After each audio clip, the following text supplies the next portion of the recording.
You like that?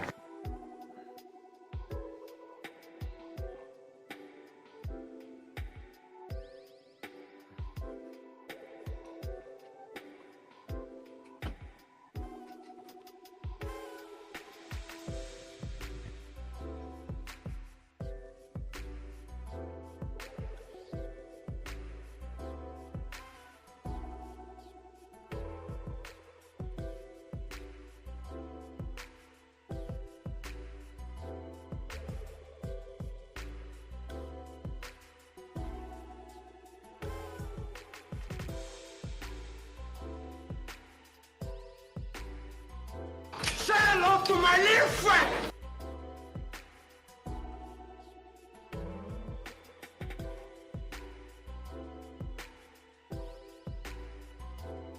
Hello, hello, hello.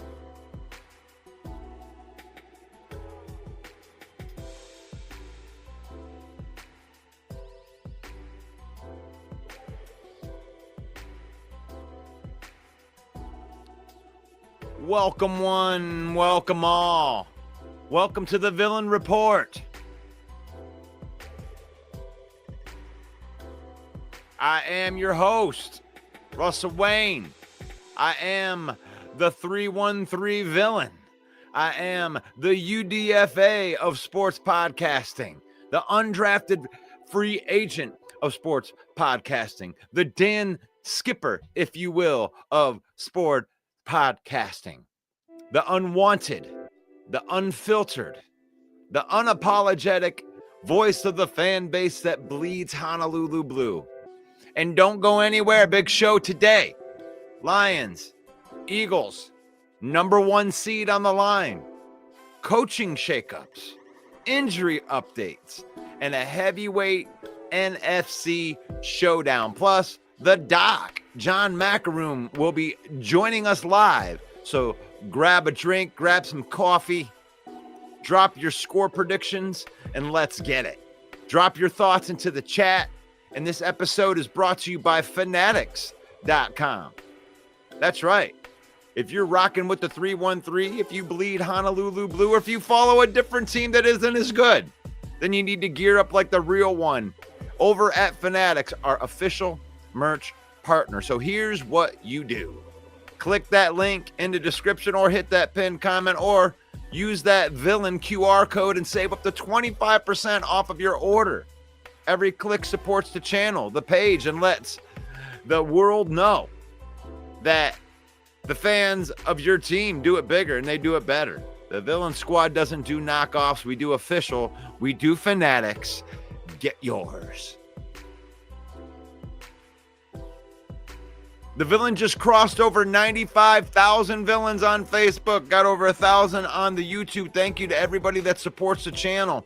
And if you're a fan of Detroit sports, liking, commenting, sharing, subscribing, all of that stuff helps us get farther up in the algorithm and lets us reach more people, and we appreciate you for that. And ooh, yeah, the Macho Man Randy Savage ready to go over to Philadelphia. Yeah, the 313 Villain Squad. Yeah, the UDFA of sports podcasting. Yeah. Follow the Macho Man with the elbow. We're going to drop it right down in the middle of the heart of Jalen Hurts. Going to pick up that victory. Going to become the number one seed. Yeah, dig it. That's right. Bleeding that Honolulu blue. That's what we do right here at the Villain Squad. As I say hello to all of the early birds right here. What's up, Davey? You like that? What's up, Big M? Say hello to my little friend! Ah, yeah, the bad guy. Since Say hello to my little 1995 is in the house. That's right. And Mark G is in the house. You just made the list! Yeah. So, and Dwayne, what's up, buddy? You just made the list! We've got a special show today. We have a special show today. So, let's tell the truth here. Detroit is walking into Philly with everything in front of them and absolutely zero excuses left. John Morton, yeah, he didn't just get the play calling trimmed. He got straight up relieved from duty by Dan Campbell. Walked into the meeting room and hit him with the scoot over, big fella, daddy's driving. And honestly, the offense is way too talented to be stuck in neutral. You know, while the GPS is screaming, recalculating. So, let's get in here. So, to help us break this all down, we've got my guy. We got my guy who stays plugged in like he's got NFL Wi-Fi running through his veins. He's everywhere. Allen Park, the pressers, the sidelines, the articles, the doctor of Detroit Lions coverage, the man behind the Detroit Lions on SI, our friend of the show. Welcome back, John Maakaron. Great to talk to you, villain. Listen, you can call this the Detroit Sports Podcast, the future of broadcasting, brother. And if you don't like it, step off, baby. It's the new world order of professional broadcasting. Two villains talking junk. I'm excited. Thanks for continuing to invite me, baby. Hey, this is awesome, man. I love being able to put your articles out there because it feels like we got a real pulse on what's going on out there. And, you know, it's always nice to be able to talk to you every couple of weeks and just kind of like give us something that, you know, the Lions fans aren't hearing during the week. And I wanted to start out with this John Morton stuff. I got to get your takes on, like, I mean, Dan Campbell just snatched that play calling right up from it, and it seemed like it did a lot better. So I want your first thoughts that we could get on this John Morton stepping back from the play calling. Yeah, we had a John Morton face turn. He was the ultimate heel for 8 weeks. He was the bad guy. He was the guy that everybody was like, I don't know if we want around here, baby. And look, Dan Campbell made the decision, didn't wait too long, and I thought it was perfect. I got energized. I don't know what your chat or the people that are listening thought about it, but I was just riled up. I was like, yes, Dan Campbell is the perfect guy to call plays. He knows exactly what's going on with the pulse of the team. He called plays, and I thought it gave his team a jolt. And look, John Morton obviously was talked to about how he presented himself last week. And this week, it was pretty straightforward. It was a big deal that he lost his job. He knew all the questions that were coming. It's not going to take all that much training to realize you were going to ask how you felt about it. What was the process? What is your reaction to it? Did your ego take a hit? And he stood up there and was like, I'm all team, baby. And you know why? I think that it's a relief for him. That's not his strong suit. He is not suited to call plays. He's suited to sit in the lab, scheme up plays, be a offensive wizard. Calling plays on Sundays, not his thing. They tried it. It wasn't perfect. It wasn't elite. And when Amon-Ra St. Brown comes out publicly and says, we haven't had flow all year, that's a wrap, baby. And they took a chance. And look, I thought it was perfect timing to curb stomp a Commanders team that wasn't that good. Now Dan Campbell goes up. Now he basically, for the wrestling fans in the chat, basically the Commanders are like the main event, the show before the show, the dark matches. Now this is WrestleMania main event. And this is where it's at. This is prime time in front of the world. I'm hyped up. And the more I look at it, I'm just going to take what J-Mo said.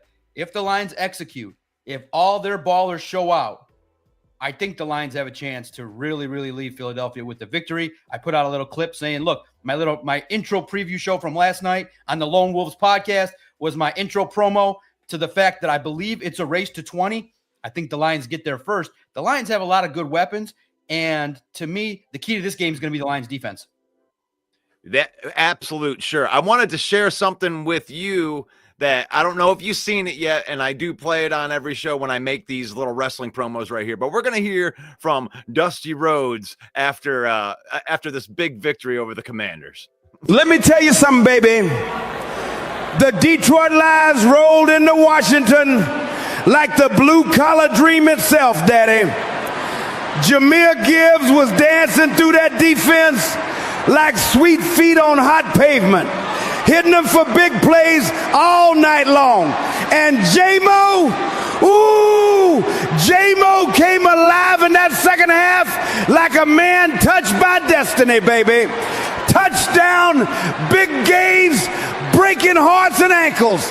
And let me tell you something else, Daddy. Dan Campbell taking that play sheet back. That was the common man's justice, baby. Sometimes you got to step in, tighten the screws, and show them how Detroit does business. When the smoke clears and the lights dim, remember this. The Lions got heart, Daddy, and heart don't quit. Yeah.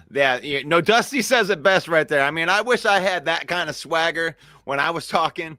And I love hearing from Dusty Rhodes because it didn't age well when he was talking trash on the Minnesota Vikings. So it's nice to have it backed up by our Detroit Lions team right there. And the question I got for you that goes on top of that with the Morton play calling, this didn't really seem like a knee jerk or is the feeling relief inside of the locker room right now? There's no panic or anything with this move right here. Absolutely, man. Listen, your expertise in creating those videos is amazing. Listen, I'm going to get to your question real fast, but listen, I have to piggyback on that. I'm a huge Dusty Rhodes fan. I met his son, Cody Rhodes. Listen, baby, I've been through the hard times with the Detroit Lions. I've been through the Matt Millen. I've been through the Rod Marinelli. I've been through the Morton Wags.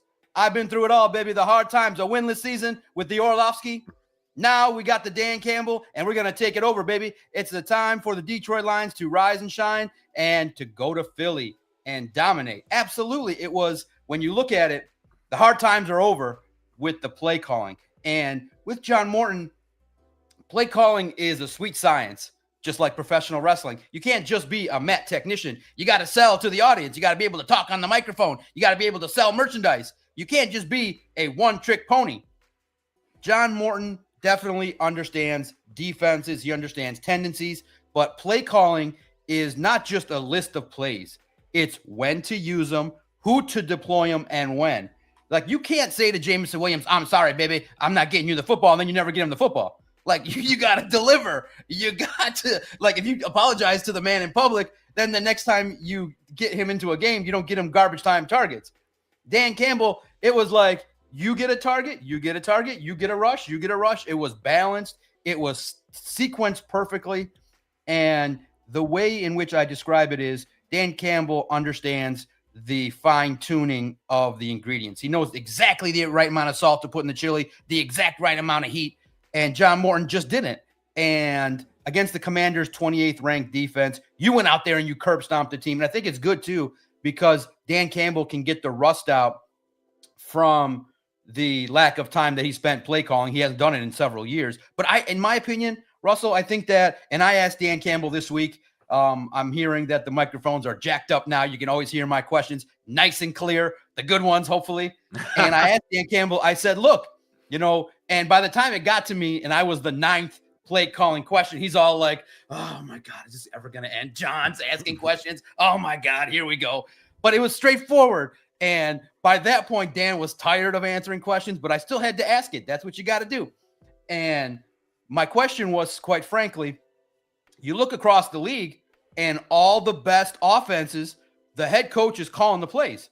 I said, that's a trend, Dan. What's going on? Why is that happening?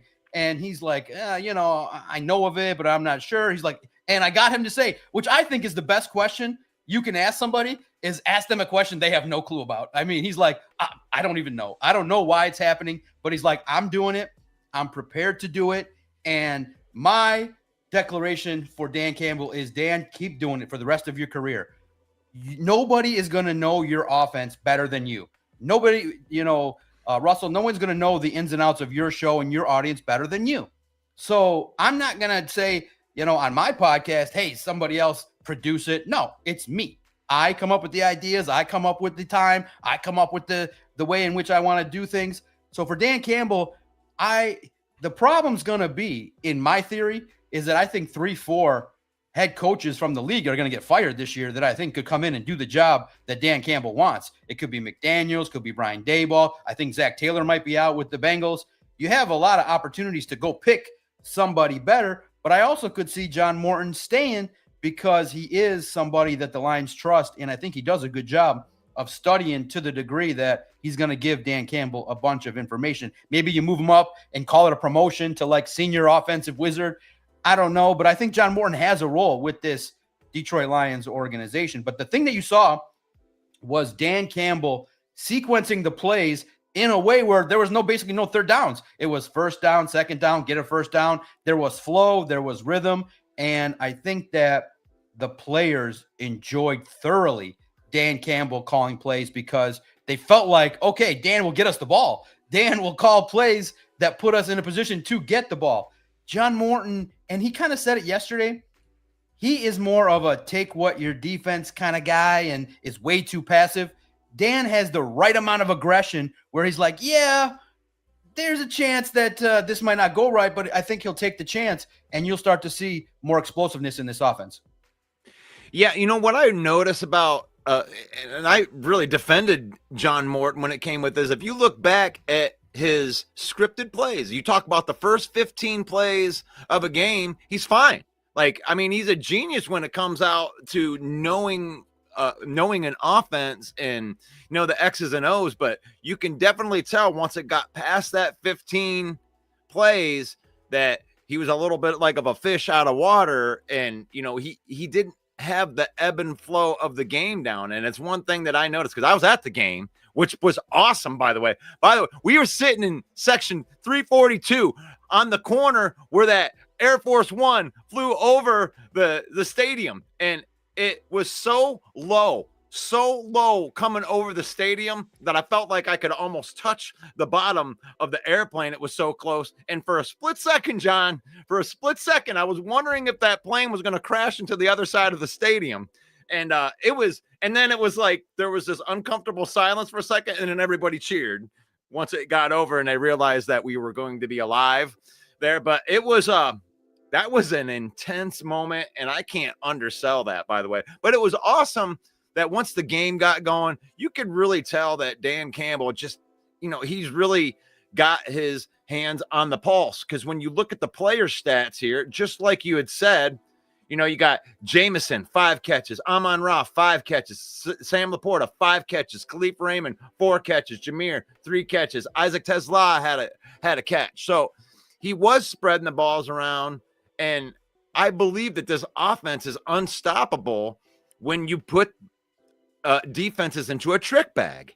And that's what essentially you're doing, because if you're trying to block Jameson Williams from going deep, you got to pull safety out of the box, opens it up for Jahmyr Gibbs, and you just keep doing this back and forth thing, and they can't stop it. So I really, really enjoyed the flow of the game, and I really hope that he stays with the play calling forever, just like McVay does. You know, there's a lot of NFL coaches that do that, and I just want to see him do that because he's a genius, man.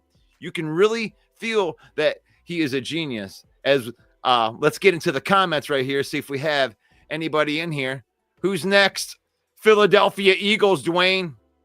Dwayne, they're up next. We have confidence going into this game. Like it.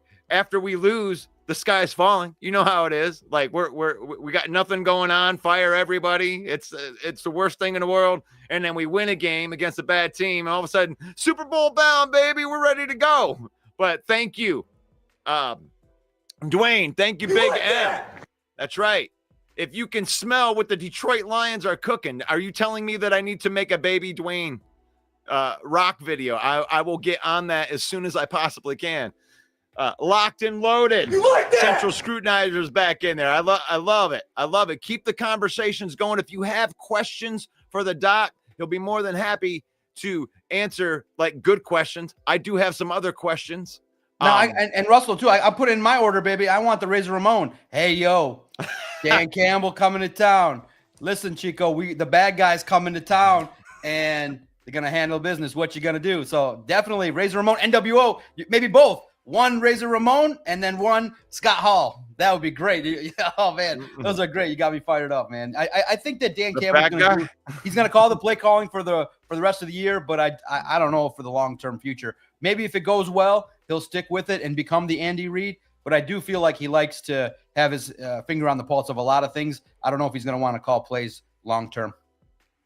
That stinks, but I think that he said a couple of things in the presser where he's talking about Kelvin Shepherd. It's like the more trust that he can have in any part, like he pretty much said that he's not going to be able to call plays unless he had a guy like Kelvin Shepherd that he can be like, here, I'm going to take this and I'm going to give you this big load of responsibility. And Kelvin Shepherd's handling the defense so he can concentrate more time on to the offense. And we have some guys coming back. Let's transition to that. It's like last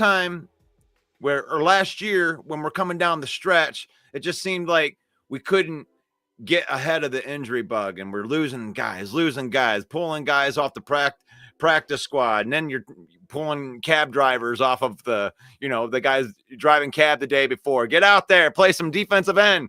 And this year, it seems to be completely opposite of that. We got a couple guys coming back. It seems like we're getting stronger going down the stretch. So what can you tell me about the injury front going into this game? Yeah, no doubt about it. Look, I had a chance to talk to Malcolm Rodriguez. He wouldn't confirm. He deferred to Dan Campbell, but I get the sense that, we're at nearing the 21 days of his practice window. I fully expect him to be activated and be ready to go for the rest of the year. Most reports that you hear from the outside indicated that he would return against the Eagles. Look, it's great to see DJ Reed and Marcus Davenport. Reed might have an opportunity to play on Thanksgiving. That would be an ideal spot. But look, Dan Campbell said it, early December, late November, early December, puts them in line to get Marcus Davenport back. I think they'll take a couple of weeks to get their legs under them. At least for sure, you're not going to see Reed and Davenport this week. Kirby Joseph, the key is we're going to find out in an hour. Dan Campbell is going to speak to the media today at 11:45, and he will discuss if Kirby Joseph is going to practice today. I feel like they're going to take another week with Kirby Joseph. He hasn't practiced yet this week, and I just find it difficult for him to just show up on a Friday, practice, and play. But it can happen, but I do think that they trust what Brian Branch can do leading that unit. So it's real interesting. Terry Arnold is a player in concussion protocol. I'm curious. I feel like there's a chance he could come off. It has happened in the past. Like an Alex Anzalone got dinged up. He ended up playing. But I'm just of the opinion that position, you take it very easy. I'm always more cautious with brain injuries, concussions, and you realize, look, you don't want a recurrent situation. You just look at Jackson Dart. He started to get those, and then he's just now been evaluated 3-4 times and is not going to be playing this week with Jameis Winston now taking over. So you want to be ultra cautious, especially the way in which Kelvin Shepherd wants this guy to not only cover, he wants this dude smashing guys in the run game. So if that's the case, you might need to pay attention to Terry Arnold. He might not be available, but that's going to be the difficult part is if you go into this with a couple of your players on defense out, that's going to be tough. But the good news is that if you look at the numbers, the Eagles don't really throw the ball all that much. They tend to be boom or bust in the passing game. If you can, keep everything in front of you, I feel like the Lions defense has a chance to meet their goals of both being able to stop Saquon and the wide receivers. The player, to me, that scares me the most is not Saquon. It's not A.J. Brown. It's not Devonta Smith. To me, it's Dallas Goedert. When things collapse, these NFL quarterbacks love their big, tall tight ends, and I can understand why Goddard is a nice target for Jalen Hurts. He's a security valve, a veteran, knows where to be, and it's just a tough matchup for an Anzalone or a Campbell to be on a tight end. So we'll see how the Lions end up facing it and handling it. But in the end, like you said, the Lions have a chance to get some reinforcements back in December, and you got to see in front of the cameras a guy that's just energetic, and it's so true. Ahmed Hassanin is a player that I think will have a chance to develop, maybe not be a super impactful guy in the playoffs, but maybe someone in a certain situation, third down, clear passing down. No, thy enemy. Can go out there and just in a situation or two, give a couple guys, give him Al-Quadin Muhammad a little bit of a spell. But in the end, you're going to, down the stretch, you're going to count on hopefully Marcus Davenport and Al-Quadin Muhammad to play opposite of Aiden Hutchinson. Sorry about that. I thought it was my playoff button. I was trying to go. I was going for my Denny Green playoffs, but I got the know thy enemy one. So. And real fast to Danny's question. No, if you know me and you follow the Lone Wolves podcast, I actually it's very funny, in that I became a media member through a podcast, The Hard Way, The Hard Times. Offense is sexy. Everybody loves the quarterback. Everybody loves the dancing wide receiver, the flow of the offense. To me, if I ever were an NFL coach, I would be defense, baby. I love hits. I want my defense I would sound and talk like Kelvin Shepard, and I would like to take the hard road in that I want to have a defense that averages giving up less than 13 points a game for a whole year. It's crazy. It's hard to do. I would stand there and fight the officials and be like, I don't care about all these defensive pass interference calls. I would lead the revolution to get rid of DPI after 10 yards. Let these guys hit. Let these guys go. And we can have DPIs, but I want physical contact. Okay, maybe they won't say 10 yards, but let's say you can bump and press for like 7 yards and let them play physical. Let these diva receivers get open and do some work. So I'm hard road. I take everything more difficult, but I want to call defenses. Yeah, you could tell which guys grew up in the 80s and the 90s. We got to see real football, John. Yeah, that's right. Man, and I love this defense. I thought that this defense would be a top 5 defense by the end of the season. I'm still sticking with that because I do not believe that this defense has played its most complete game yet. I still feel like they're feeling each other out. You got Jack Campbell like really, really playing at a high level, and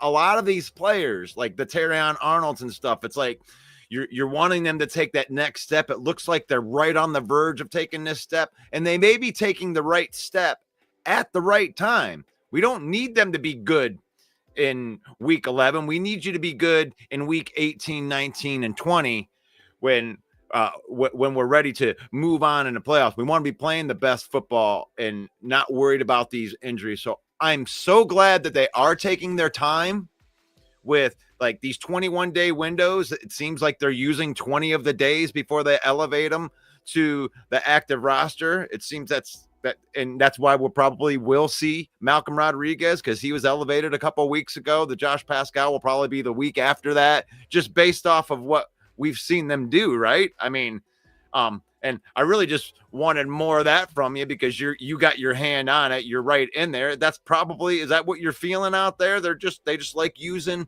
all the 21 days for their practice window before they elevate them. Yeah, absolutely. Look, man, there's a philosophy with injuries, and the Lions now are experts at how to handle these injuries from what happened last year. First and foremost, you diagnose, assess what's going on, and the Lions don't want the injury to get worse, so that let's say if a guy needed to take 2 games off as opposed to coming back and then getting a 6-week diagnosis because of a re-injury. Dan Campbell is a coach that come hell or high water is going to preach tough, rugged, physical practices. I mean, when you ask new guys, and you get a sense when new guys come here, they open their eyes and they go, whoa. Zadarius was the first guy that sat me down, and I said to him, you hear about the practices here, and everybody's eyes, when you start to say 3 words, Dan Campbell practice, all the players' eyes light up. They're like, man, it is good on good. It's intense. It's rugged. It's 2 competitive units that don't want to lose.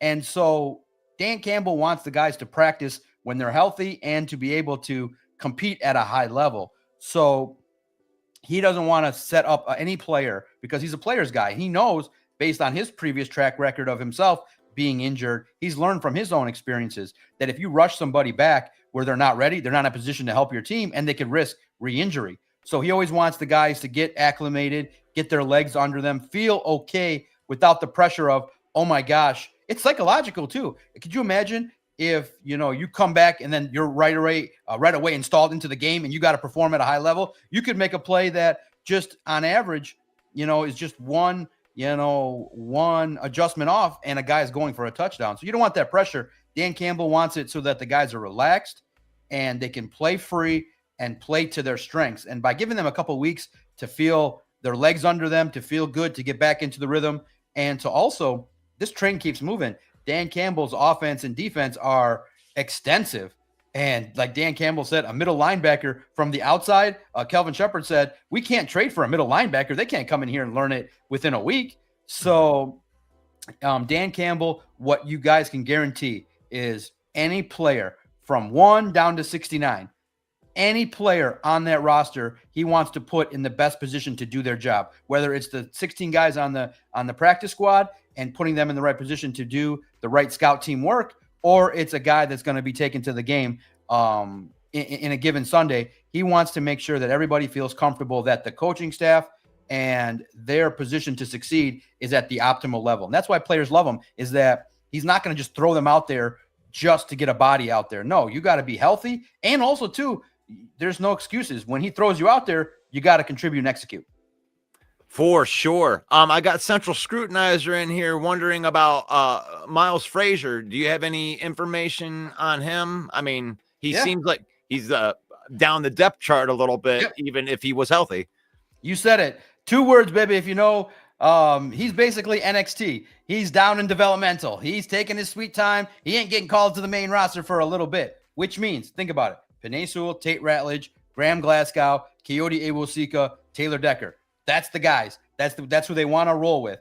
So for Frazier, it's a redshirt year. It's it's cook, baby. Learn, practice. You know, you're not going to just take a rookie that has had 1 or 2 practices and throw him out there to play right guard. Now, his future's bright. Here's the options it gives the Lions as we look and project to the future. Look, Manu is probably the guy that they want to take over left tackle spot for Taylor Decker. Does that be effective? That's yet to be determined, but he's still, unfortunately the injury derailed his situation, but that's the replacement.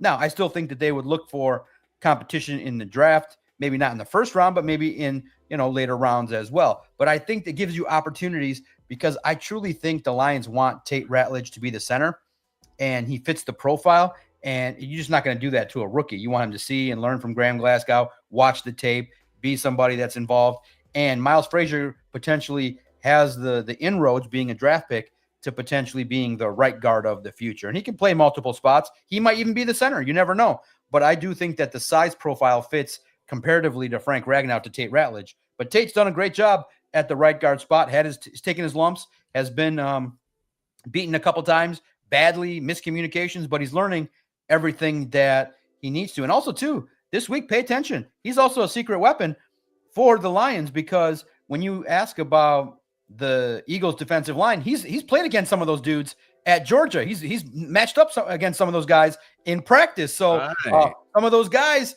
you can get some information from Tate Ratledge, their tendencies, what he learned, what they saw. So he can be a valuable piece even as a rookie, because he played against half those Georgia defensive linemen that are now with the Eagles.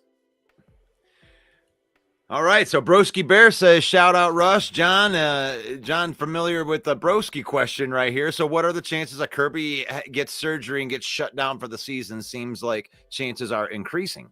I know, right? Dan Campbell, raised a little bit of eyebrows by saying that, the irritation hasn't gotten better. He hasn't been practicing. I'm a little bit surprised, maybe you or someone else asked the same kind of question. Why not put him on IR and get another spot? That kind of lends to the idea that they believe he's getting back. I feel like with that injury, the way he's describing it is knee irritation. It's like one of those points where they're getting ready. They want to get it to a point where they don't feel like it's going to affect his play. Like they feel like maybe the irritation is not going to get so much drastically better than where it's going to be, but it affected his play against the Chiefs. He didn't play good. It limited his movement, and he didn't play good at all. So that was the onus for them to say, wait a minute, let's slow this down. So they're going to take their time with it. I don't know if he ends up getting surgery for it, but it is lending more and more to maybe this is going to be a little bit longer than what people had thought, but he hasn't been practicing. It can be frustrating where it has the feel of like maybe he'll practice one day, the irritation will be okay, then the next day he practices, then it kind of picks back up. So it's one of those in between where the risk of getting so much better, getting so much worse is maybe not there, but they don't want him to be impacted negatively by the injury. So we'll see the official opportunities when, I don't think he's going to practice today. I would be a little bit surprised if he's out there. I think you get one more week of rest, and then you see next week what happens, because you got 3 games in 11 days. That's a little bit of a test physically. So I'm growing more and more concerned with each practice that he misses, but it's unfortunate. But luckily the Lions have had some experience with guys like Avonte Maddox and Harper, and they've trained some guys to kind of handle the business. But you are missing the opportunistic nature of Kirby Joseph. I do see, it's more difficult to get those turnovers without Kirby Joseph. That was the wrong answer, John. What you're supposed to say is Kirby's just fine. He's going to be back out there. Broski's just trolling again. And I was hoping that you were going to answer something like that, but that is Dan Campbell, like, listen, when Dan Campbell gives the short answer, that's when you raise your eyebrow. He's getting better. That's a little bit of a, oh man, it's not like Dan Campbell gives clues sometimes directly and indirectly. When he's like, he's getting better, that's code for, I don't want to talk about it. What don't you want to talk about? It's not getting as fast. It's not getting better as fast. And what he did say, when he says it calmly, that's the truth. The truth is, he's like, man, it's funny too. Different reporters he gives different answers to. With me, he's like, it's getting better. No problems. With other reporters, like, well, the irritation's not exactly where it needs to be. And we know we have this thing with them. And, he gives a little bit more of an elaborate when he's in a better mood and not getting pressed, by a reporter that wants some information. So you can tell when Dan answers my question, he's just great. He's alive. Other reporters, when they ask 50-word questions beforehand, it'll be like, well, with Kirby, we're evaluating fully the options with his knee. We really feel like his irritation's there, but we wanted it to be so much better, but it's not. It's like, okay, man, is he going to play or not, bro? That is one of the annoying things when I do watch the press conferences. It's like, don't just ask the damn question. Ask the question and don't give me a biography before you ask the question. Like, just ask the question. And listen, it's needed for context, but unfortunately, we only got 10 minutes. And what happens is you get less opportunity to ask when you ask a 50, a lot of these reporters are asking 2-minute questions and Dan Campbell gives a 2-minute answer. It's like, man, we're on a time clock here. You know what I mean? So I'm always the guy that's like the third last because I'm trying to get my question in. 5 guys are talking over me. And the question's like, Dan, so tell me about Kirby Joseph's knee. We've noticed that he's been practicing, but he hasn't been practicing. And then when he's been there, he's been in uniform, but not in uniform. And I'm kind of noticing that, Kirby Joseph as a player is really key to your defense. Would you miss him a lot if he's not there? And you're like, what the hell? Spit it out. Spit it out. We only got an opportunity for 10 minutes. Spit it out, bro. Will he play? Will he play? There you go. Spit it out. We know you like to hear the microphone and we like to hear yourself talk, but man, I think, in my opinion, humbly across the league, it's funny when coaches win, they might go to 9 minutes after a game, but if you watch the post-game videos, they're locked in for 8 minutes. 8 minutes is all they're allotted after a game. I'm like, across the board, when an NFL coach talks, he needs to be up there for 15 minutes.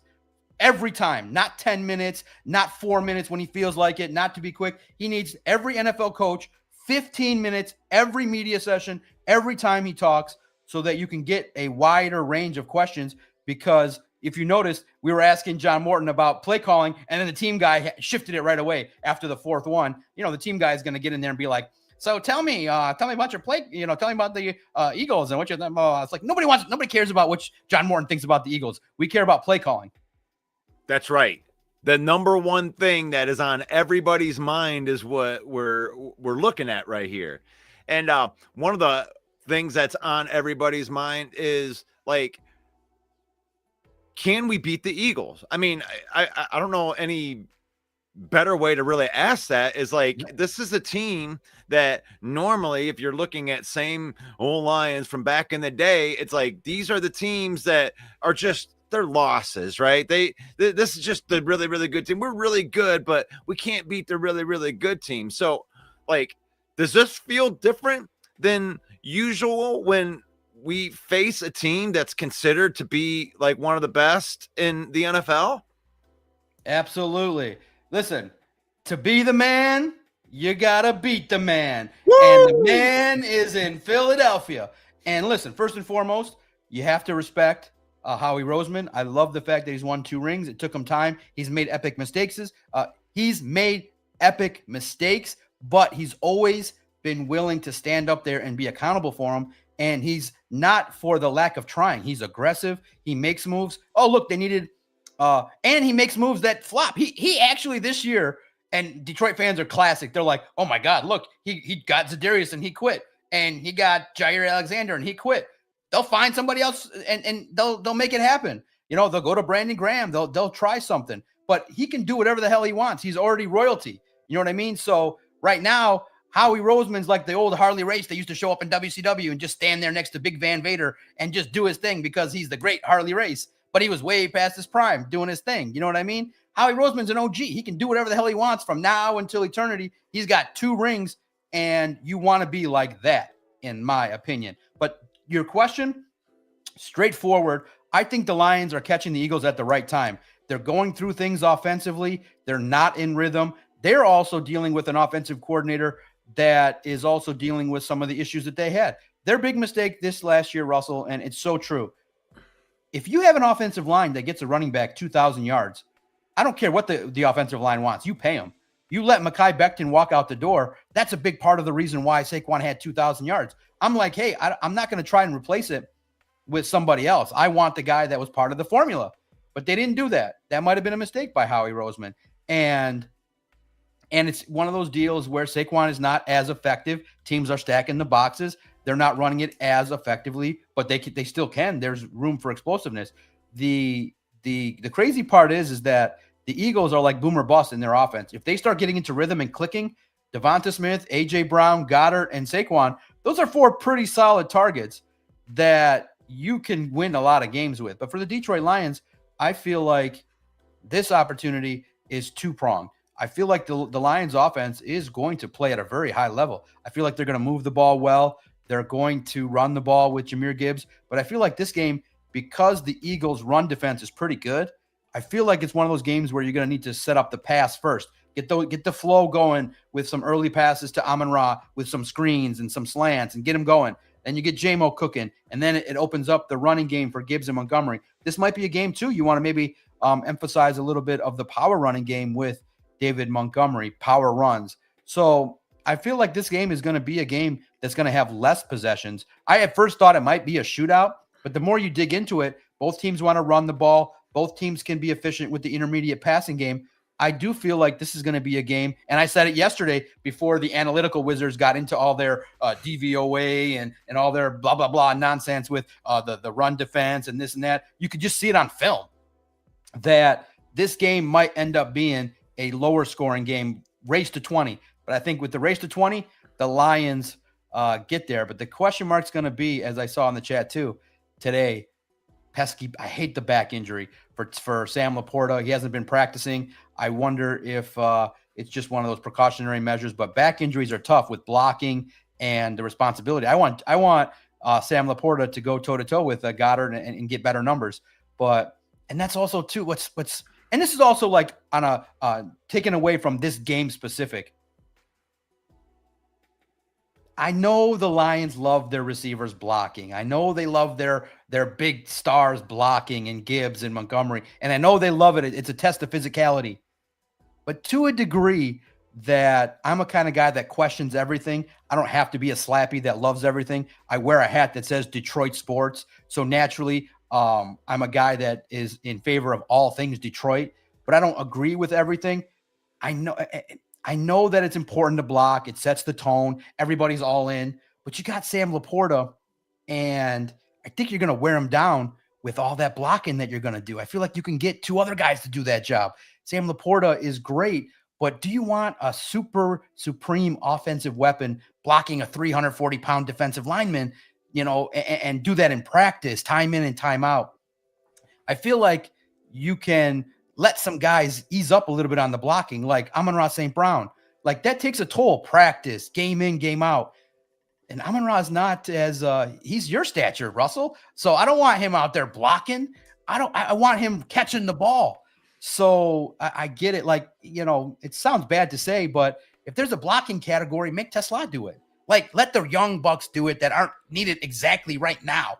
And it's just a small complaint, but you see the injury list. There's like 8 guys limited because of the fact that they run a physical practice. I don't think it's perfect in the overall grand scheme of big time health for big time players. This blocking nonsense, I get it. I understand it. It helps the run game, but I feel like you can run the ball without your superstar wide receiver blocking if you can scheme it up properly between the tackles. Yeah, I mean, at least have him block a smaller guy. Don't match up Amon-Ra against D-Payne anymore. And as I'm looking through here, we're looking at the injuries and we're looking at extension type of stuff in here. And that kind of lended to one of my theories right here. Like the difference between Howie Roseman and Brad Holmes, I always think it's an unfair comparison right now because Brad Holmes isn't done yet. Because it's like, I know that people want him to go all in, but in my mind, it really just hit me in the face the other day where it's like, it's very obvious that Brad Holmes wants to extend 2021, 2022, and 2023, the most that he can before he goes out there on the shopping sprees and just throw draft picks at everything before he gets that. Jack Campbell, Brian Branch, Jahmyr Gibbs, Sam Laporta, and Malcolm Rodriguez, I believe, are going to get extensions because the cap is fake, and Howie Roseman has proven that, and that they will sign all 5 of those guys, and that the whole idea of which ones are Brad going to choose between Sam, he's signing all of them. Every single one of them will get signed, and Brad Holmes, once he gets that done, everyone's going to be on the, oh, wow, how did he do that? But I think that is the reason you don't see him going out and spending 3rd-round picks and 2 first-round picks and bringing somebody from the outside in because we love our inside guys. Is that a mistake? Yeah, let me ask you. First, I want to address T-Mac, which is funny because it's weird. I feel like the way in which people critique is weird these days. It doesn't matter what tier you think I'm in. I have a job. I get paid to do it. I am the boss of this. So the blessing is I get to do and say what I need. But you can disagree. But T-Mac, and I think this is what lower level commenters kind of think. They use the word success. In my opinion, T-Mac, the Lions have had 0 success in their franchise. 0. They have no rings. So there's always going to be an analysis from my perspective of this is a franchise that has done squat, diddly, nothing. And last year they went into the postseason battered. Why are they battered? I'm on the inside asking these guys questions, not just sitting in the chat and wondering what people are saying and commenting. I go and say, well, why didn't they win the Super Bowl last year? Why didn't they win it in 2023? And Russell has a good question to ask. Blocking is important. I didn't say it's irrelevant. I'm just saying that when your star players are doing it, it risks them breaking down when you need them most. Hey, Sam Laporta, don't you think you're going to need him against the Eagles? He hasn't practiced for 2 days with a back injury. What do you think is going to be contributing to that back injury? Who do you think he's been blocking? So come on, man. Let's think a little bit higher in the pursuit of a Super Bowl. You can be a slappy. It's fine. But in my humble opinion, I'm always starting with the premise. I've always started, and I think it shapes how I've done the job and how I ask questions. I'm of the opinion the Lions are irrelevant as an NFL team. They're irrelevant. They've done nothing. They have now given themselves a chance to be relevant, to get to the big time. Now they're at NXT level. They're about to be called up to the main roster. But if they get called up to the main roster, they're not world heavyweight champs. They're just the first card on the match. Now maybe they're the 3rd card and they're building pops. So for the wrestling fans, the Lions are Joe Hendry. Say their name, man. Lions will appear. I believe in Dan Campbell. But at the same token, they don't have the strap, baby. I have the strap. I've won a strap in a sense. And I'm already 8 years into my title reign. I'm the Roman Reigns, and I'm going off doing other things. I'm the Roman Reigns, baby. I show up when I feel like it. The Lions are just entering the ring and getting into their first couple feuds. Okay, that's the difference between me and the average slappy Lions fan, is the Lions have not done nothing. All right. And I didn't think when I got to the NFL, I was there at 2019. I learned, I sat back. Now I stand here as the world heavyweight champ, telling you people, telling you jabronis, sit back and enjoy the ride. We're going to buy the kneecap off. Comes in and tells you what you need to be thinking, baby. I'm the king of the castle, baby. And you just sit there and listen and agree with the doc. And it don't matter, baby. When you call me bottom tier, it just puts more money in my pocket, baby. But I like the way people argue. They always start with, well, you're the worst of the worst. It don't matter, baby. I'm already 8 years into the career. I could walk away tomorrow and I'm good, baby. I have the Detroit Sports Podcast. It's known. I've done every single thing I wanted to do, baby. And I just want the level of success that I've experienced for the Lions. And the mindset is not to say everything we do is all gravy, baby. We block well and it's all good. No, it ain't good. It ain't good. Your guys are hurt because the practices are rugged. I'm not saying they're rugged. I'm saying if you can describe it through the screen, rugged. I'm talking about we're going to hurt each other and we're going to be happy. That's rugged. But Dan Campbell does back off at certain times when he needs to. But these practices are no joke. I'm trying to finagle my way into getting into one and watching it for real live. They won't let me, but I want to see what that looks like when Hutchinson and Sewell are going at it and they're wrestling each other and they're doing the good on good. I want to see it.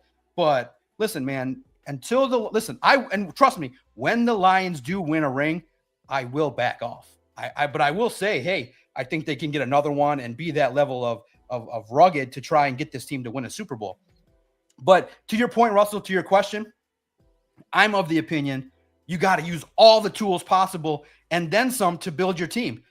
I just don't see how hard it is to win a Super Bowl. Remember, Dan Campbell in 2023 stood up there and said, guys, this might be our only chance. This might have been the shot with this group because he knew the salary cap, all the players they got to pay, how hard it is. Everybody's getting better. Everybody's quarterback is now going to be like Jared Goff or like Lamar Jackson. They're going to be super athletic. You're going to build in the trenches. The formula is kind of there. So it's tougher and tougher in your own division. So I believe you need all the tools. You need to be aggressive in free agency, aggressive in the draft, aggressive at the trade deadline, aggressive with the salary cap. And the Lions in free agency and externally, and it's not without a lack of trying, they just haven't been as good. There's more whiffs in the external than in the drafts. So here's the part that we have to put on the table honestly. Brad Holmes is an elite scout. He can look at young talent and say, I can psychologically profile him. I can know if he loves football, if he's going to handle grit, if he's going to be somebody that loves tough coaching. Can he fit in our system? So that's the player they want. They want somebody they can mold into the system that will work hard, love being coached, love being called out publicly. Doesn't matter. They want to get better and they want to compete and they can handle the ups and downs of the crazy life in the NFL. That's fine. That's the foundation. That's the foundational piece. That's the core, the wood, that's the body frame of the wrestler. This is good. We like that. We want our wrestlers, and Russell, wrestling is probably the best analogy I can always use to talk sports.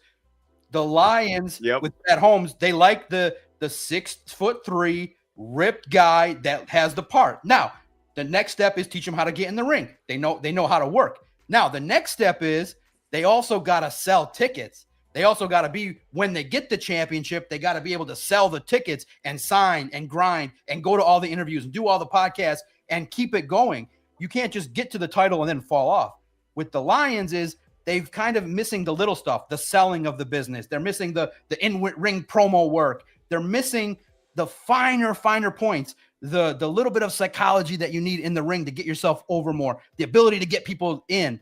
They're missing the final 2 points, which is when they look around the league, they're not finding the guys that are coming in here consistently to help the team win. There's been some good ones. DJ Reader's been great. We give him credit. There's been some good acquisitions, but you just look at DJ Reed, unfortunately gets hurt. You get a bunch of these guys that externally, it's tougher to go out and see somebody that's been programmed somewhere else to come in here. But I feel like you need to hit more. I'm not saying it's going to be perfect. I'm not saying it's going to be absolutely, you target this guy, it's going to be great. But I feel like externally this year, you cannot go through the trade deadline, not get your team another offensive lineman. You cannot go and not be a little bit more aggressive when you have an offense. And so what I said on a podcast that recently got a bunch of nonsensical attention and people hyper-focused on the player. But listen, Brad Holmes is aggressive in the draft. Let's just say 1 or 2 first-round picks. If you pick any offensive weapon available in the league, you could have went and probably made an offer. They're not willing to kind of forego their little formula to kind of move outside the box. So right now, I'm looking at a football team that is really good, really solid. And it's like a Batista. Has the look, has all the tools you would want. But Batista's not Cody Rhodes. Batista's not Brock Lesnar. Batista is a guy that just missed that final piece, which was the in-ring work, the selling, the complete package, the ability to remember a promo and exude it. So the Lions are missing that one final piece to get better, which is aggression externally. And if they master it, if they start hitting on guys outside the organization in free agency and trades, if they hit, we're not talking one Super Bowl, we're talking 2 or 3. Yeah, and I wanted to retort on that a little bit. And the thing is like they're playing the long game, and an impatient. This is an impatient business. Like everybody wants it. Like what just happened last week. We were just not Super Bowl contenders. Fire everybody to everybody's feeling good because we just won the big game. But when you're playing the long game, it can be scrutinized over that. And he hasn't finished making his first move. And this is something I want to preface out there. And this is my opinion, but he has not finished his first move. I think his first move was to draft for 3 years and to make as many of those guys core players. So if you notice, all of the guys that have been extended are extended through 2030. They obviously want these guys they're opening up the window for that long. They want to do that with Jack Campbell. They want to do that with Brian Branch. I have no idea how much they're going to make. They'll make the top level at their position. That's just what it is. They're not going to get hometown discounts or anything like that, what everybody thinks. They're going to get top level contracts for all those guys, Jahmyr Gibbs, Sam Laporta, all of those guys. And if Brad Holmes can fit all of those contracts within this salary cap, and then he will have the opportunity to start doing the Howie Roseman stuff because he has his foundation set. I think it's very, very, very important that Brad Holmes makes sure that these core guys get. Now, does that mean that he hates trades or he hates all these people from the outside? He just doesn't trust them as much. Right. And also too, let's be realistic, Russell, too. You can't come out and publicly say it, but you got a young offensive line. You just lost Frank Ragnow. You're not going to truly believe Brad Holmes is not, a fanboy. He's realistic. He believes the team is Super Bowl caliber, but not locked down enough to trade those assets. But it's fine. I get it. But I think the Lions, in my opinion, could be very, very close. And I'm willing to take that gamble. You know what I mean? Because if you're an elite talent evaluator, you could look in college and get some level of talent in the 3rd, 4th, 5th round, and you can maneuver the draft. You can trade one player for some of those picks that you give up. So it's not a perfect science, and you said it. But eventually, I agree, and that's why I asked Dan Campbell that directly, which was great insight. Though remember, if you don't ask the tough questions, you don't get some insight. Dan gave away some of the insight. He said, we may do it, but we kind of like our flow of being able to win a lot of games with the guys that we trust. So with his answer, it made me feel like there's less and less of a chance that they're going to go with a boom, high impact guy where we all want A++. For example, like a big time offensive lineman. Maybe they go with a little bit of trading a 3rd or 4th round guy for more of a role player and more of them. I don't know if they're ever going to do a Von Miller, Odell Beckham type situation, but I could see them rounding out a team with a defensive end or a tackle or somebody in the trenches that will help them. So I truly believe they're going to build through the draft. But you're right. The final step of the evaluation that we haven't seen fully yet is to go out and get a guy in his prime that is potentially going to help you win a Super Bowl right now. So Darius Smith was good, but he was far from his prime when the Lions got him. And remember too, guys, we can go back, and I always say this too, and don't get mad, but I always say Brad Holmes owes us for 2023. You had a team that felt was young and hungry, and you ran into that media room and paraded Donovan Peoples-Jones as your deadline. What if he would have been more aggressive then? What if he would have done a little bit more then? So 2023, if you would have traded a 2025 first, are you guys missing Tyleik Williams? Boom, bada bing. It's, are you exactly now? The slappies are going to be like, oh, blah, blah, blah. Listen, the trade that was made, some of these trades are for picks in 2027. Listen to these trades, what people are getting offered for these deals. So if the Lions would have traded a 2025 first for something in 2023, they could have maybe beat the San Francisco 49ers. So I always believe, in my humble opinion, whatever it may be, aggression fortunes favors the bold, and I think the fortune that we all want is to get that Super Bowl. I feel like they can get there this year, but I'm not so certain that they can get over the hump and win it all based on these moves. And I agree with you to a point, but I do believe that you got to let the guy finish his move first, because what people are essentially asking him to do when you're trading picks right now is, hey, I know you had a plan, Brad. I know you had a plan, but we're nervous right now, and I want you to scratch your whole plan and go get a guy. And because we're nervous, and Brad's like, well, okay, now you're Russell. I get your point, but see where I think the big disconnect is. The plan doesn't include aggression in free agency and trades. See, I think that's where the big disconnect is that the majority of fans see it and say, what's the formula to win a Super Bowl? The formula is, in some level, to be quite aggressive in free agency and, maybe not Davenport, El-Quadin Muhammad, maybe a Hendrickson, maybe somebody else. Be more bold in that avenue. Be more bold at the deadline where you just go, well, I don't want to give up. I don't want to give up a fourth for this player. There were trades to be made. Russell, there were trades to be made. There's no way Brad's phone didn't ring. He just said, I don't want to pay that. And I think for some players, Dan Campbell said it, right price, right player, right fit, right contract, right. I don't need all of them. I need right player. And the rest you can figure out. You know what I mean? Like there's a lot of parameters the Lions place to make trades.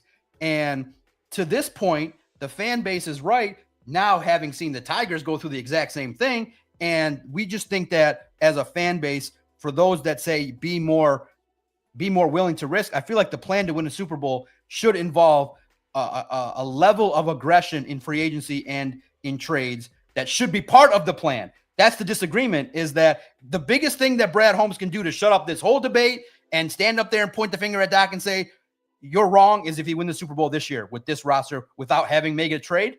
Now you can stand up there and say, hey, we built through the draft. We made, a trade for a replacement in DJ Reed. We were a little bit aggressive in certain free agents at certain spots. We missed on some, but at this deadline, we didn't need anything and we won. So I hope they are able to do it, because then we can diminish the value of the trade deadline. But to me, I'm locked into, and the fans are right to think this way. All we can do is say Brad Holmes came from Les Snead. Les Snead brought in Von Miller, Odell Beckham in the year they won the Super Bowl. He made a bold move to get a quarterback. So there is a vision of what we've seen that has worked with somebody. And then they won 4 games. That has ties with Brad Holmes. And then they won 4 games. So it's I don't care. No, now, Russell. But they got the Super Bowl. If they win one Super Bowl, they can, one before I die, they can lose for the next 50 years. I'll be happy. Sure. Dynasty is like fantasy land. Dynasty is like heaven. If they become a dynasty, now I don't want to ruffle feathers, but to get a dynasty, you got to have like a transcendental quarterback like a Mahomes. I feel like with a guy like with Jared Goff, you're looking at one at the zenith, in my opinion. We'll have to see, because the minute that you get one, because here's the thing. It's like if they don't win they win one Super Bowl, then the entire dynamic of this conversation shifts in 180 degrees in the other direction. Because if the Lions get one Super Bowl, then they hands down won the Stafford trade. Then they hands down, they got a better team. They go through and they win the Super Bowl. And that's the thing, is like, that's a good thing, by the way. Is like, we are at the point right now where if I wanted to stand on this hill of no trades and no anything, there's no risk, no reward type of, and I want to stand on that hill, then I have to win the Super Bowl. I can't get to the 3rd round. I can't lose in the first round. Like, I have to be 1 out of 32. And for you to be right, or somebody on the other side of that conversation, all I have to do is lose anywhere. anywhere that isn't the Super Bowl, and then you win that. So I think it takes, and I'm not saying anything about you or anybody else on that, but I think it takes a lot more courage for me to stand on this foundation of what Brad is doing. Way more courage than to say, like, well, if they don't win the Super Bowl, then I'm right and you're wrong. You know, I respect it. No, if Brad wins it this way, I respect it. It's a tougher road. It's a tougher road that we don't see too often in the league. And you're absolutely right. I'm not saying it's impossible. I'm saying I want to see more of an opportunity to get as close as possible. I also, too, there's nothing wrong with saying I don't want to go into the Super Bowl and have the whole NFL world pick the Bills against the Lions. I want to go in there as the favorite, as the big dog. You get a Hendrickson, you get a receiver, you get a tackle. I want them to say the Lions are the favorite. They're going to get all the attention. They're going to get all the love, and they got to go in there and win. I want them to be the Cowboys of the Super Bowl talk. 2 weeks of love for the, I feel like if the Lions get to the Super Bowl, I feel like, unless it's the Colts maybe, I feel like the AFC squad is going to get a lot of love, and the Lions are going to get a lot of the, the little engine that could kind of mentality. I want to go in with my chest puffed up, with the best talent possible, with a team that I think can win it all. And I just feel like, and it's not like, we're that far apart in the thinking, is that you just want the best team possible. Sure. And I feel like there were maybe a couple players, at least a lineman, that could have been out there to help your team better than 4 practice squad guys. You went out and got Brad, you could have let the practice squad guy at least get a call up, like at least a little bit of psychology. The guy that you brought us in the offensive line from the practice squad, you cut him. Like we want an offensive lineman. Let him get a call up like, oh, this guy's really good. Sell it a little bit. Oh, we just fell a little bit short. Something like you brought a guy in right away after the deadline and then you cut him. So, but don't you believe that it's just as much of a when you're playing cards, sometimes when they ask you, hey, do you want any cards? You might just be like, no, I'm feeling pretty good with my hand right here. That is a move. No move is a move, whether you guys want to call it that or not. Correct. Out there. And but no, Russ, to your point now, the blessing of you talking to me is I'm a all-world character. I definitely understand the game of poker. And this analogy that we have to make is the Lions fans are sitting in a tournament. They're sitting in 34th place. And they're sitting with a mid stack of chips, and they realize, okay, that the top place gets all the money. In these tournaments, when you buy into a no limit hold'em tournament, the money's in the top 4 places. So you can grind and cash and get 20th place and turn your $3,000 into $4,600. That's fine. You win money. You're happy. Everybody's happy. Eventually, at some point, you're not going to be dealt aces and kings and queens all the time. You're not going to have the premium cards. You're going to have to play 6-8 suited. And eventually, the board is going to be ace, jack, 4, and a guy's going to bet. Eventually, there's going to be a moment in that tournament where you realize, okay, it may be time for me to shove all those chips in and maybe hit a couple outer to win a pot, hit that flush draw in 2 overs. You got to be aggressive at some point and push it in. And maybe you're going to get called. Maybe you're going to get called with the 48% hand, but maybe that one time you push all in, that overcard hits, now you've double, tripled up. Now you can win the tournament. I think for Lions fans, there's only one place we're looking at. It's first. And That's it. That is it. There's no excuse. There's nothing. And I feel like most people feel like, okay, we're final table ready, but we're showing up to the final table 8th in chips. I'd rather show up to the final table. It's a perfect analogy, Russell. If there's a tournament going on and there's a final table, and the leader can have 40 million chips, and the 9th place guy starts the final table with 8 million chips. That's where the Lions are at. They're going to be in the playoffs. They're going to be in the final table, but they're starting the final table with 7 million chips. I want to show up like Mizrachi did this final table with all the chips in the world, sheer aggression, and just dominate. And Michael Mizrachi was betting some whack-ass cards and was hitting some craziness. If you watch that final table at the World Series of Poker, Mizrachi was dominant, aggressive, and the man took that to the final table at the World Series of Poker and was hitting cards left and right. It was crazy to watch. And that's the mentality that I have, in the willingness that you got to have. Sometimes you're going to go bust. But I believe that if Brad Holmes would have went all in this year, okay, you sacrifice next year, and in 2027, you come back and you start to push again. So I always believe that if you're a good talent evaluator, you can, the draft's not going to end if you pushed all in this year. But Russell, does the draft end? They can stop. Do they stop drafting players if they pushed all in and failed this year? Does it stop? No, you get another draft next year. Sure. You get another chance the next year. So what bothers me the most is teams like the Rams. If they win the Super Bowl, I'm just going to be livid, where they won a Super Bowl their way. They tore it down and rebuilt it and got there faster than we were able to. So I just want that one. It's a desperation. And remember too, that when you are desperate, you may be a little bit irrational, but I think that it takes an overwhelming amount of everything to be able to win a Super Bowl. That's just my opinion. It could be wrong, but I'm always of the opinion. I've been bold my whole life, take risks, and in cards, in life, in podcasting. And I feel like that in football, there have been some teams that have been good, that have been rewarded for being aggressive.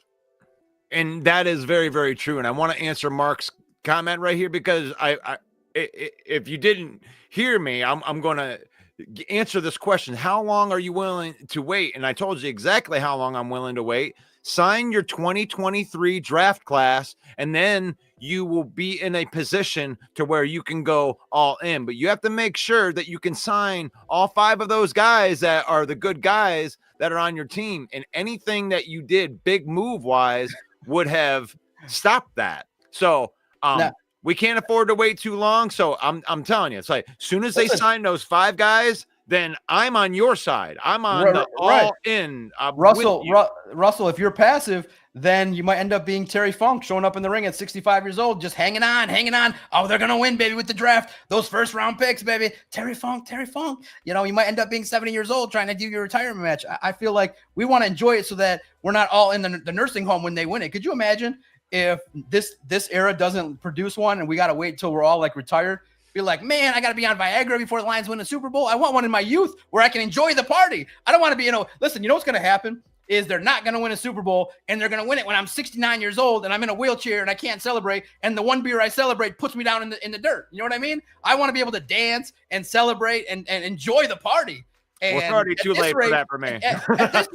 At this rate, me and Russell are going to be Terry Funk and Mick Foley, decrepit, and they're walking out to the parade and being like, "Oh man, they finally got their Super Bowl in 2048." Well, you got 3. They got 3 years in of, and I don't think it's waiting that long. I think that we've been waiting so long as Lions fans that we forget that Dan Campbell just took the team over in 2021 with nothing in the cupboard. And imagine this, like Brad Holmes is being criticized because he's drafted so well that he has to budget to try to sign the guys from his first 3 draft classes. Russell, it's simple. It's simple. No, it's not crazy at all. In my heart of hearts, I feel like there's going to be a segment that argue like how you do. Fine, that will say I agree with that. The slappies, some of the media would tell you that. My heart of hearts, the way in which Detroiters are, they don't care about any of that. It's win a Super Bowl, and that's it. That's it. We don't care how you get there. We don't care what manner you did it. Just get that Super Bowl. And the belief truly is that if you just would have added a lineman that could provide some competition, it's better than nothing. So I think this fan base has that aggression in them, hardworking people. They just want the payoff, and they don't care at this point about waiting. They don't care about long-term success. They don't care about draft plans. They don't care about salary cap. They say, did you provide me a Super Bowl in 2023? No. Did you provide me a Super Bowl in 2024? No. Did you provide me a Super Bowl in 2025? It's looking like no, but in the end, the hunger rises because there's real expectations. It's good to have, but in the end, this fan base does not care how they get there. They don't care about anything. They just care, did you win a Super Bowl? Did you come out with the World Heavyweight Championship? Are you the man? If you're not the man, then the rest is all go back to the drawing board and figure it out. This fan base is starving. Like, we're waiting for the opportunity. And in my opinion, they see the plan. They've seen the guy come from the place that used all the tools, free agency, bold trades, bold moves at the deadline, putting together the final pieces. They've seen the entire package put together from the guy that came here. His general manager did those things, and it luckily worked out. So for Brad Holmes, I just, in my humble opinion, I don't know if you can do it without being more aggressive at the deadline and at free agency. I could be wrong, but in the end, it's all the same bottom line. However they get to win a Super Bowl, it'll provide the biggest sense of relief for this fan base because, my goodness, it's the closest we ever felt. 2023 actually made it worse because you got teased by winning in the second half by that much and you had it yanked away, it actually made things worse. It made us more desperate and more crazy to figure out every single avenue that this team can win. And now there's 59 ways to skin a cat. But I'm hoping that this hunger, this thirst ends so we can start talking about sustained success and cap and a bunch of different type stuff, because this debate is going on. And every trade deadline, it's like Christmas. And every trade deadline for the last couple of years, you've kind of been getting, not like socks, but you've been getting like the $25 gift card to Target. And you're like, yeah, that's cool. But I kind of like the $1,000 gift card to the Apple store, homie. And I hope, in other way, and I hate this take right here where it's like, because I agree with my general manager that I don't want to win the Super Bowl. You guys got to be crazy. I wouldn't have a Lions podcast on here and coming on here every single day if I didn't want the Lions to win the Super Bowl. And I'm not dumb for thinking the way that I'm thinking, because the thing is, I think that Brad Holmes and the Lions are going to win the Super Bowl. We're going to be in the Super Bowl in February because of the moves that Brad Holmes did not make, and believing in his own guys. And all of a sudden, when they win the Super Bowl in February, then everyone's going to turn the table talk. It's not going to be about, oh, Brad didn't make a move anymore. Everyone's going to be going, oh, we need to draft and develop. We don't need to go out at a trade deadline and waste all of our money and our draft capital to get these guys. Look at what Brad Holmes did. Look at what they did. They did it with Jared Goff. They did it by building a complete team. Everybody needs to be like that.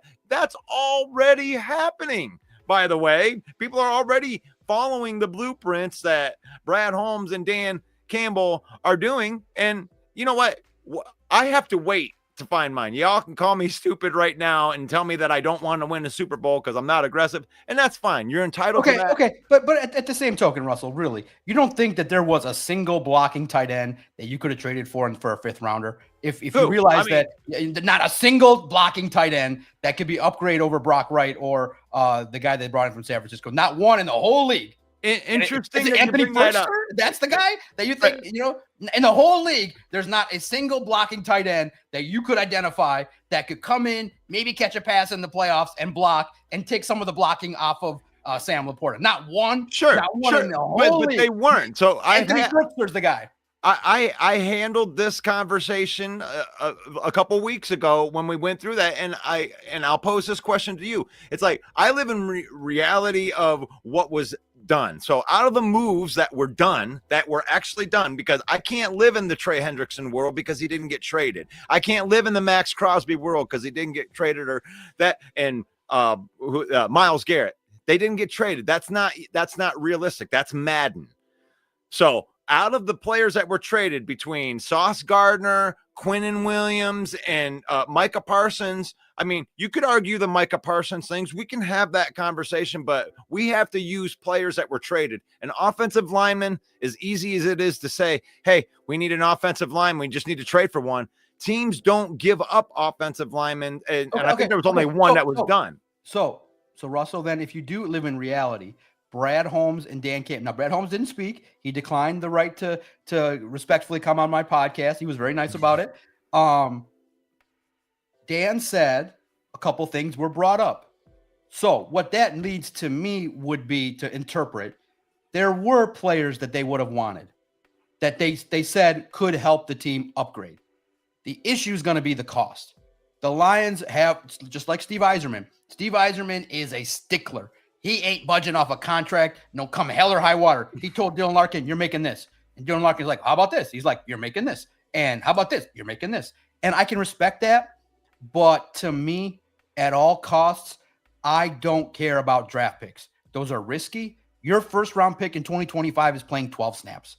Brad Holmes has told you guys directly and has said it's getting harder and harder now for these picks to even make the team. It's getting hard. Look at it. Look at the 2024 class and 2025 class. They're not making a significant amount of impact across the board. So to me, you give up a third and you lose the trade, but you get a player that you feel is better. I do it. I think the issue that I'm seeing is the value. They don't want to trade a fourth rounder when they have it as a fifth round trade. They will not do it. I'm like, bro, it's one round. I think you can replace that fourth rounder and figure it out with advanced moves to get those comp picks.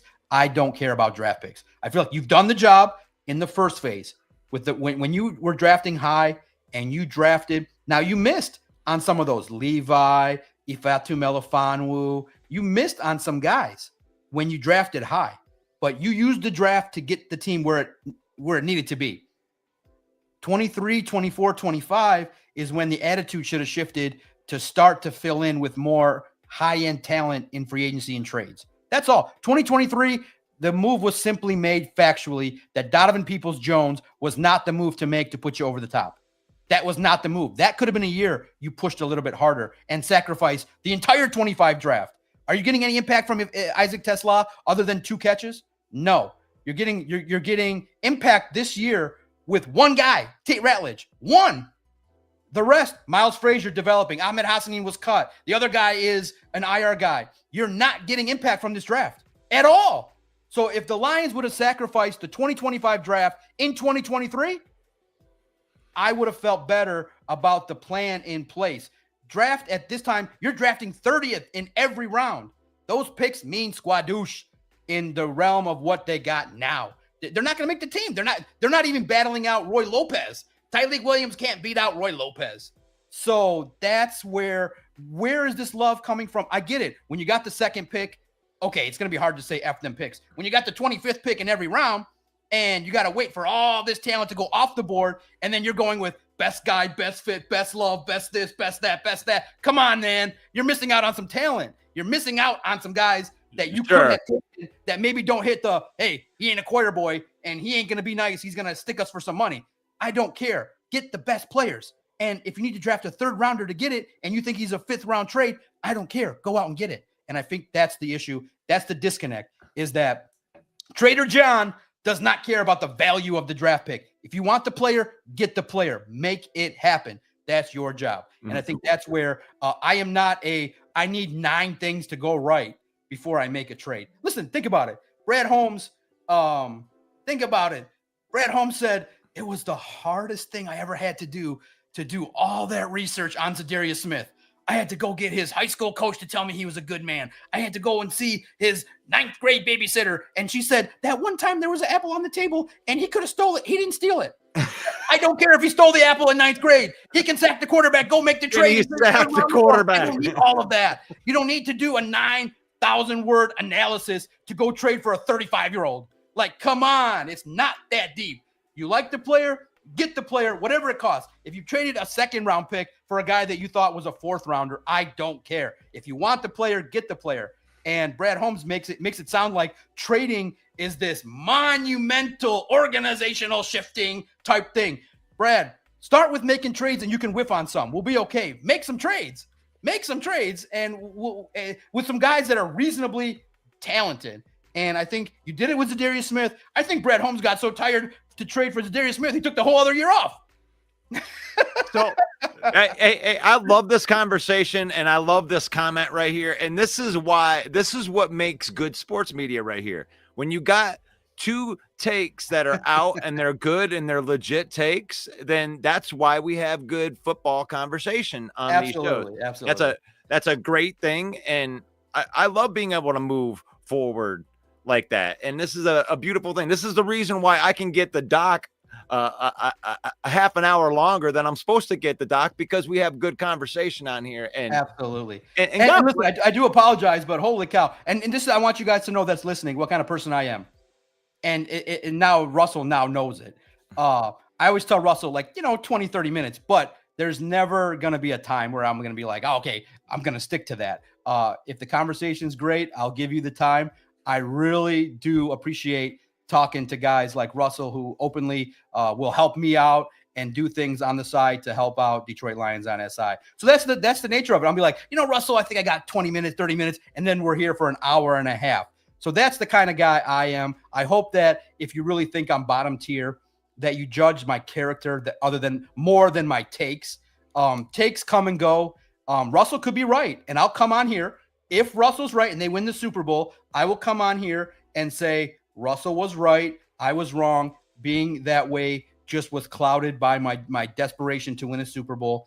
We're all in the same boat, which is the pursuit of a Super Bowl. It's just, how do you get there? Some people believe X, some people believe Y. And if there weren't two opposing views, there would not be this discussion that we just had. But I do got to run. Duty calls. Mr. Dan Campbell's going to talk to the media. I'm going to get it all set up. So listen here. My final parting shot. Lions are going to beat the man against the Philadelphia Eagles with all those jabronis in the stands listening and acting like they're tough. They ain't tough. Philadelphia fans think they're tough because what? They throw snowballs at Santa Claus. Are you kidding me? This is Detroit, where the weak are and eaten and let go of.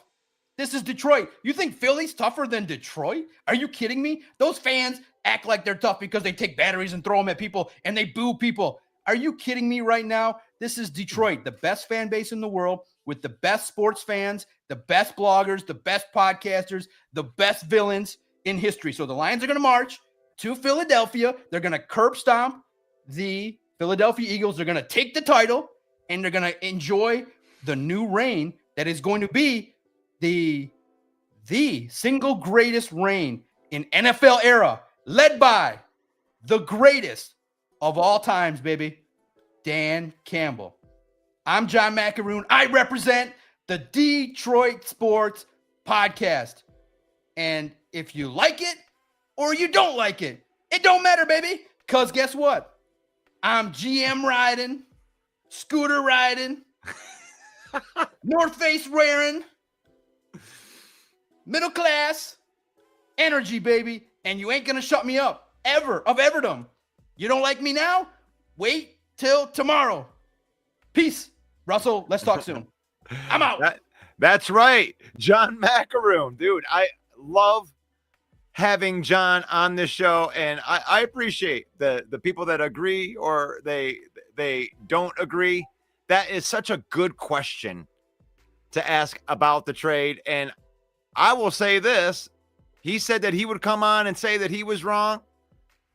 And I will say, if they sign that draft class, because I believe that's the plan, is to sign the first three draft classes to extensions. If they do that and then they don't go all in on a trade deadline after that, and they don't win a Super Bowl, that's when I'm going to come on here and say, I'm with Mark. I'm with Mark. I wanted to make sure that they signed Jahmyr Gibbs and Laporta and Jack Campbell and Brian Branch, and they signed those guys, and they still didn't win a Super Bowl. They still weren't able to get me to the promised land. That's when I'll come on here and say that I'm wrong. But what I'm willing to do at this point in time is to give Brad Holmes that first part. And that's all that I will say about that, because I have spent too long on here, which is a good thing because we had a great conversation. But this is the Lion Villain Report. This is the Lion Villain Report. And thank you to John Maakaron from SI for coming on and having a great conversation with us. Brought to you by Fanatics.com. If you are down with the 313 and you bleed Honolulu blue, then you need to gear up like the real one over at our official merch partner over at Fanatics. That's right. You can scan that code right there, that QR code, and save up to 25% off of your order by going to our affiliate marketing partners over at Fanatics. That's right. We don't do fakes or knockoffs. We do official. We do Fanatics. So get yours right there. And then join our 95,000 plus on Facebook, following or subscribing to the YouTube channel or TikTok or X or wherever you scroll the villain rolls. You can count on it. If you're a fan of Detroit sports, then you should already be following. And that would be a good thing right there, because it's faith, family, and then football in that order. We use football. Spend time with your family. Create some memories, but don't let football use you. Don't let it change you if the team loses, and we can go further in that way. So may the Lord bless you. May the Lord keep you. May the Lord shine his face upon you until we meet again in Jesus' name. Amen. God bless you guys. Thank you so much for watching today. And I will see if I'm going to be able to do a show tomorrow. I will let you guys know. And if I'm on here, please think about joining me the next time you see me live on here. So with that being said, peace out. See you in the next one.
Okay, Brad, this is what we're doing now.